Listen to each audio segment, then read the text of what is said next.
What's going on, YouTube? Greetings, salutations to everyone out there. Hope everyone's doing well.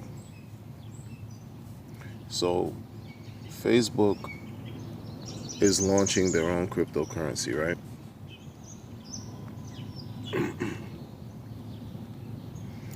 That's that's powerful, I think. That's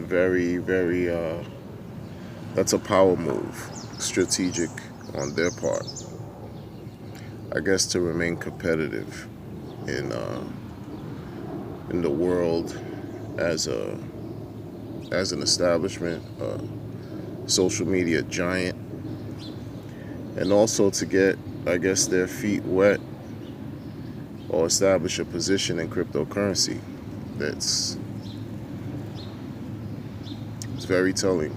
But people still think crypto is garbage. People still think Bitcoin is trash.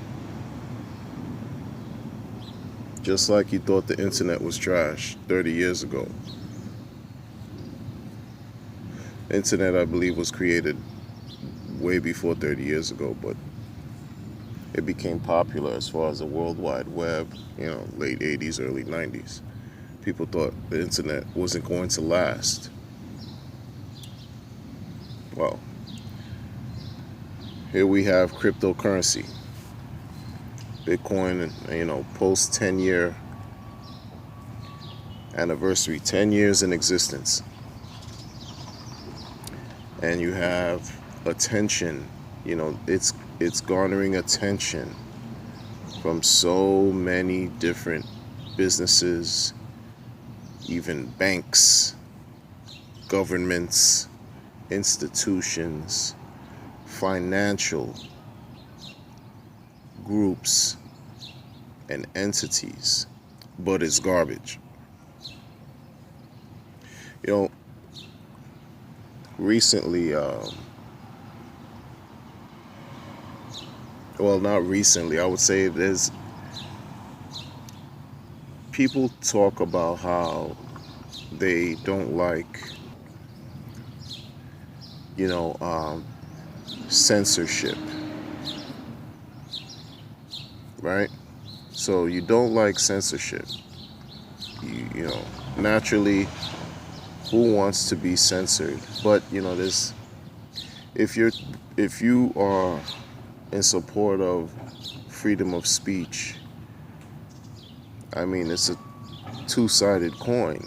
Even those who have or espouse rhetoric that you may not agree with have the right to say what it is they have to say, right?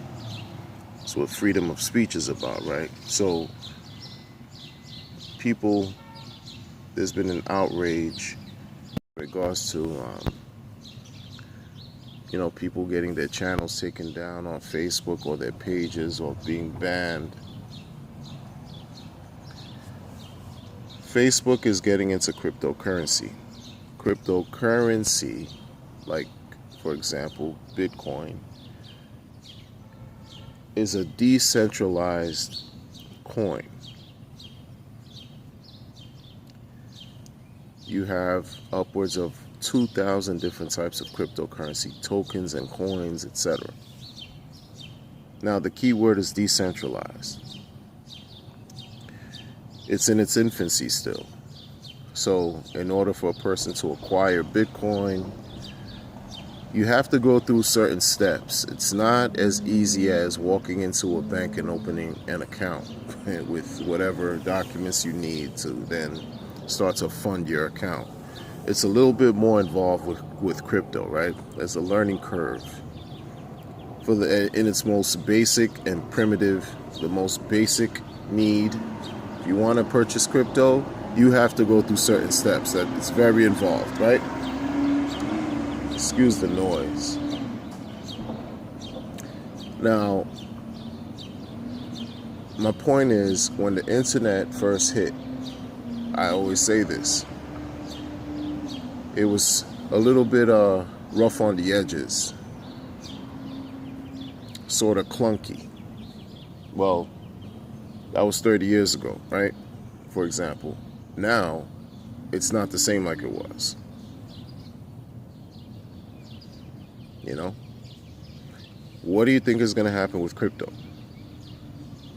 Crypto now, it's where it is, but the way things are moving and technology is advancing, it will become easier to work, to utilize, to acquire, etc.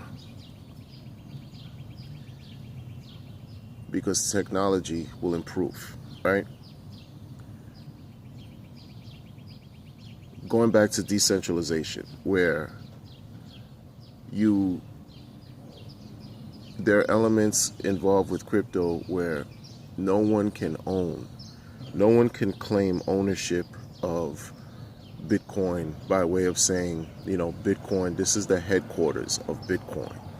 This is the banking authority of Bitcoin. This is the government where you have to go to acquire Bitcoin. No one owns it except individuals who acquire the coin and own their private keys.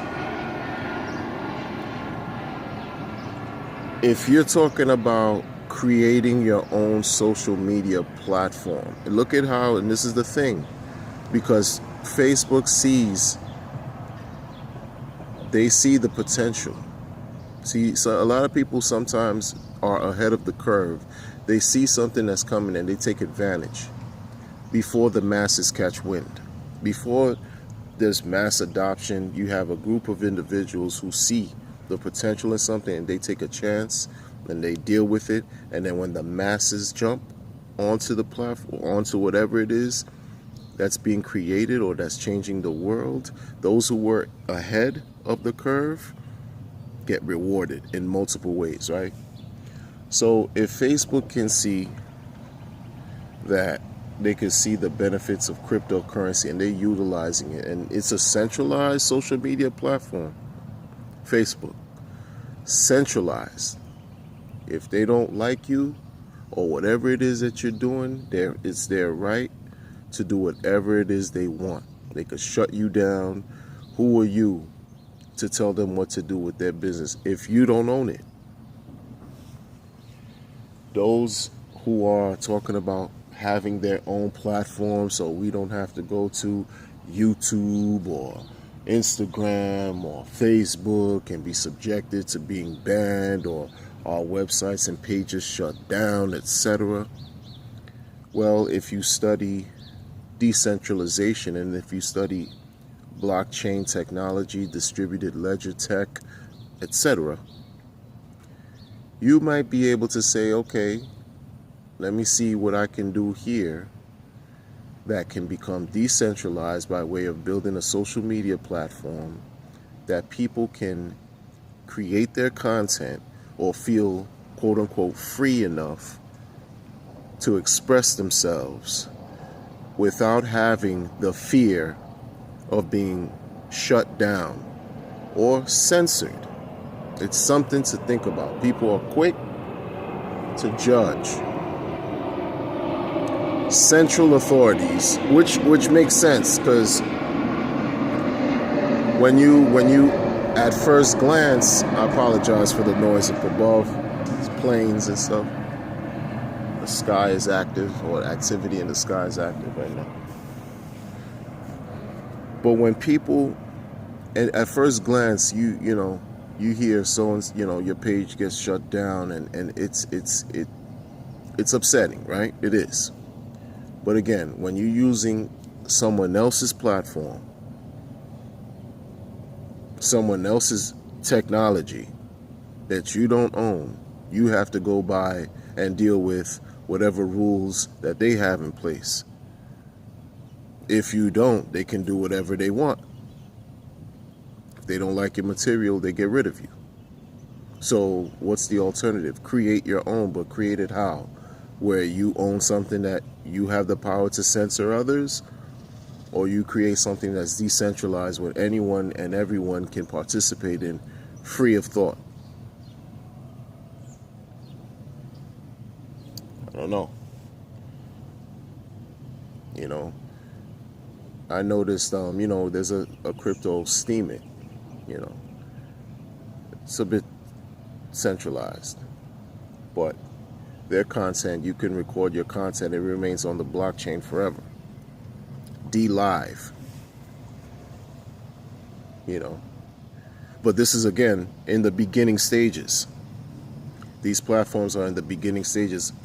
I tell you, if this continues 2 years from now, 3 years, 5 years, 10 years from now, these things that we're talking about as far as Facebook and Instagram and these centralized things and social media platforms that everyone is, pretty much utilizing and get hurt or get upset when their stuff gets shut down, it won't be the same in the near future.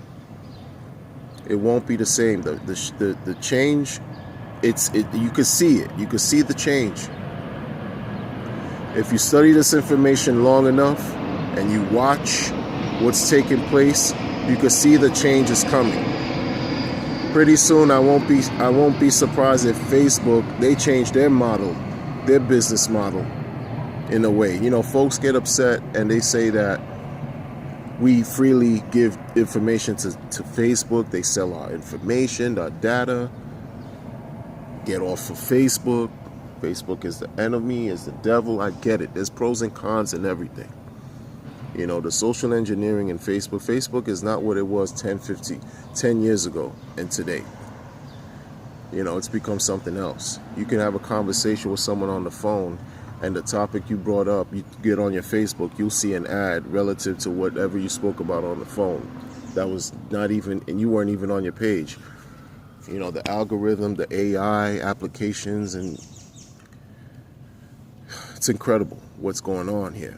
But what I'm saying is, I won't be surprised if Facebook creates their own decentralized application pretty soon. Because this is where things are headed. Right? This is where things are headed. Because the bottom line is it's about control, and it's also about making money. And people holding, keeping their sense of power in place. Whatever, to control, to wield their authority, and etc. It's just going to take some time. It's just going to take some time to build, but it is coming. I think it is coming. It is coming. Crypto is showing us a different way. This is what's going on. It's showing us a different way of doing things without having to, access one single point of access. Decentralization means there's no point of access anymore. Everyone has access. Think about it. Let me know what you think. Jot a comment. Be well. I'll talk to you later.